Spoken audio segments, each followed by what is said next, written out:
വീണ്ടും വാർത്തകളിലേക്ക്. CHR വിഷയത്തിൽ അഖിലേന്ത്യാ കിസാൻ സഭയുടെ നേതൃത്വത്തിൽ സുപ്രീം കോടതി ജഡ്ജിമാർ ഇടുക്കി ജില്ല സന്ദർശിക്കണമെന്നാവശ്യപ്പെട്ട് ചീഫ് ജസ്റ്റിസിന് കത്തുകൾ അയച്ചു.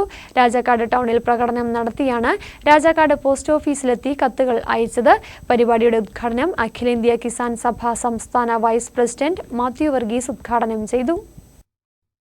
CHR വനമേഖല അല്ലെന്നും ഏലമല്ലാതെ മറ്റ് കൃഷികളും വാണിജ്യ വ്യാപാരങ്ങളും ചെയ്ത് ജീവിക്കുന്ന 6 ലക്ഷം ജനങ്ങൾ അധിവസിക്കുന്ന ഭൂമിയാണെന്നും സുപ്രീംകോടതി മനസ്സിലാക്കണമെന്നും അഖിലേന്ത്യാ കിസാൻ സഭ സംസ്ഥാന വൈസ് പ്രസിഡന്റ് മാത്യു വർഗീസ് പറഞ്ഞു. ഈ വിഷയത്തിൽ സുപ്രീംകോടതി ചീഫ് ജസ്റ്റിസിന് കത്തുകൾ അയക്കുന്ന പ്രക്ഷോഭ പരിപാടി രാജാക്കാട് പോസ്റ്റ് ഓഫീസിൽ ഉദ്ഘാടനം ചെയ്യുകയായിരുന്നു അദ്ദേഹം.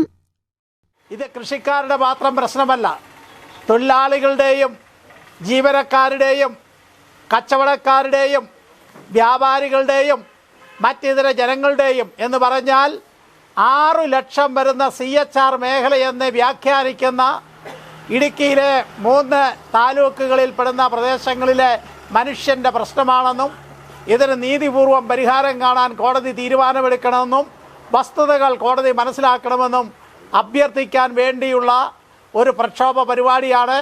ഈ പരിപാടി നിങ്ങളുടെ എല്ലാം അനുമതിയോടുകൂടി ഇവിടെ ഞാൻ ഈ കത്ത് പോസ്റ്റ് ചെയ്തുകൊണ്ട് ഉദ്ഘാടനം ചെയ്യുകയാണ്.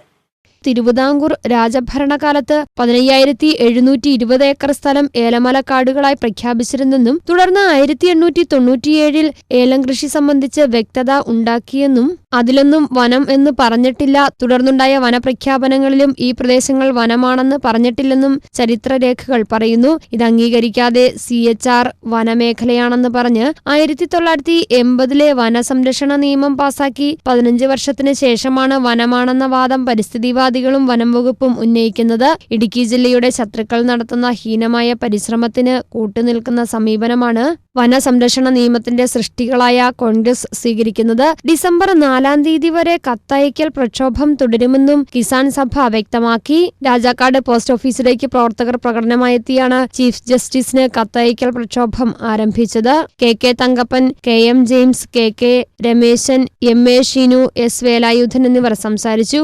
ന്യൂസ് ബ്യൂറോ, രാജകുമാരി.